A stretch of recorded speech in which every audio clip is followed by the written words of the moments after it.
And so something that I had to grapple with and accept is that maybe I'm gonna be mediocre.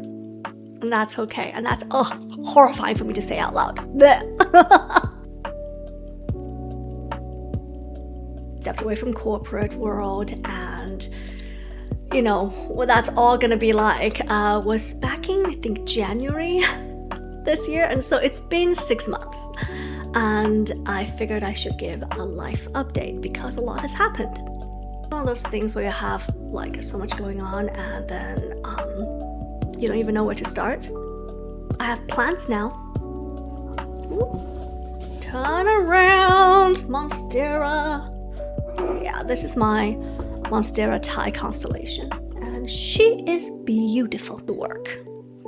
And that is a scary admission.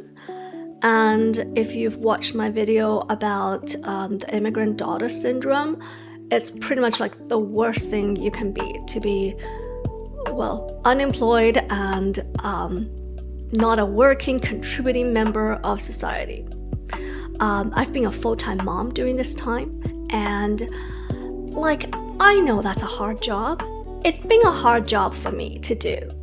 But this is where I had to confront with myself this thought that I am somehow lesser than or not as worthy just because I'm not, handling multiple projects at work. I'm not going in for work. I'm not, bringing home the paycheck. Appreciates about me being able to give him my full attention, and my husband loves that, I'm less stressed and all the things like that. Even though I know these are concrete examples of my contribution to this family, I still could not shake this uncomfortable feeling that I should do more and I should be more. And I think this is kind of how we're conditioned to be, especially if you're an oldest daughter of an immigrant family. We've been brought up to believe that we have to try to do it all, and we have to just shoulder everything and go on. And then the society is very much, meritocracy, right? And so with meritocracy, there is this feeling of shame if you're not making it into this world, because somehow you have become, it's your own fault. It's your fault if you are someplace that you feel like you shouldn't be. If you could just work harder, perhaps, then maybe you'll get to be where you need to be. But hey, a society, we don't care. We don't care. It's for people to feel like they're part of a cog in a machine, that they're no longer self-actualized. And here I am living my self-actualized life, and I'm still like, I don't know what to do with myself. Yeah. It's uncomfortable. It's like this entire identity shift that has to happen internally when the external changes. It's a hard process, and I don't think that a whole lot of people talk about it, because I know that when I, stopped working, when we made the decision for me to stop working, my husband works incredibly hard, but when we made the decision for me to stop working, and my husband says, you can now go and pursue the things that you want to do, which for me was acting and diving into my creative side and things like that. But once I was free of the shackles of work and work-related responsibility, and all of a sudden the change that must also happen internally caught up with me. It's like I had this idea of once I stop working, then everything will be amazing. But the internal structure hasn't aligned with that. The internal structure is still very much of, unless, I strive for things, unless I do things, unless I bring home the bacon, somehow my role in this family would be lesser than. where did feminism go? Pickups, or when I'm talking with like other moms at my kids' school and we're chatting about what do you do and things like that, and they're like, oh, I remember you used to work for pharma, oh, you're a pharmacist, and I'm like, yeah, I don't do that anymore. And then somehow I feel a sense of just a little bit of like shame. I knew what that was like, but somehow my day gets filled up with stuff, owning for things like household chores to rushing, and your spouse thinks that obviously you're going to be the one to do the household chores because, hey, you're not working, right? And then you think to yourself, oh, obviously I'm going to be the one to do the pickup and the extracurriculars, and we can sign my kid up for like this extracurricular that's what's happening at an earlier time. We can finally do that because now I have the time. Scramble to find time in between the little moments between like laundry and bedtime. I always think, oh my gosh, how did I manage to do this when I was working full-time and I was still, doing a lot of chores, because most working women are. Even though this is like egalitarian and all the things like that, a lot of the times women still are the default parent. And so there is a sense of embarrassment, like, I feel like I have no time, yet how did I manage to do this before?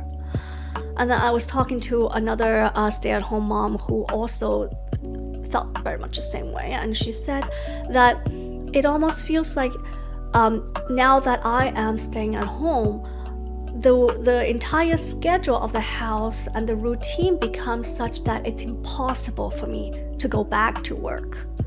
And I feel that's probably the way for most stay-at-home moms. I don't know how I feel about that.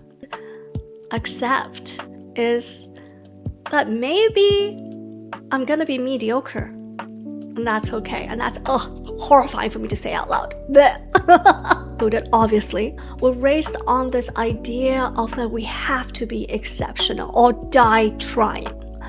And the way towards that, one of the very measurable ways you can tell yourself whether or not you're exceptional is through work. Are you climbing up the career ladder? Are you ticking off all of your performance boxes? Are you doing all of this and baking your kid, like, I don't know, home-baked cookies for school? If you're doing all of these things, if you're appearing to be having it all, then society says, what an exceptional woman. Put together and all and just serving up this mirage for the world, not for yourself, for the world. Pretend that maybe in the society's eye, I will never be exceptional. And my God, that is hard to say. That is so hard to say. And that maybe in my parents' eye, I have failed. What good is their daughter if she is not succeeding or being driven? Like my state right now as a stay-at-home mom to my parents feels like a betrayal of all of the things that they have worked so hard for. I mean, they didn't, they didn't immigrate to Canada for me to be a stay-at-home mom, So to them, it must be such a betrayal for me to look like I'm not striving towards something. Hard thing to say. Mediocre. Or average. Or, I don't know, like not having some exceptional talent in some way. Why must we torture ourselves with the thought that we must be exceptional? How many exceptional people can there be? And is it really that amazing to be exceptionally rich or talented or this and that? Will that be the thing that makes you happy? Will that be the thing that makes you fulfilled in life and have, fulfilling friendships and relationships? I don't know. I don't think so. What I mean is that when I'm removed from society's influences, I actually want very little. And I suspect that is true for most of the people out there. How I appear to other people, the kind of clothes I wear, whether or not, materialism, like, am I gonna get...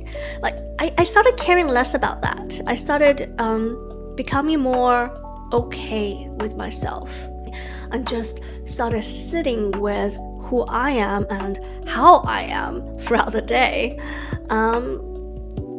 I have to make friends with me.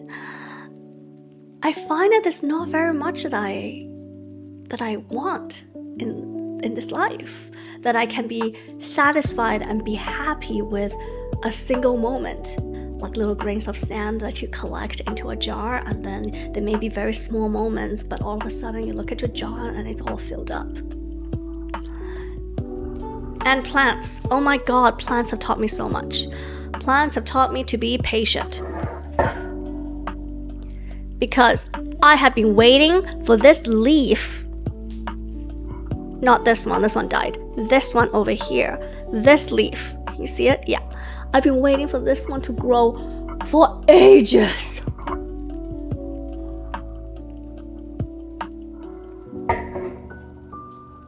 So plants are teaching me to be patient. I don't like to be patient.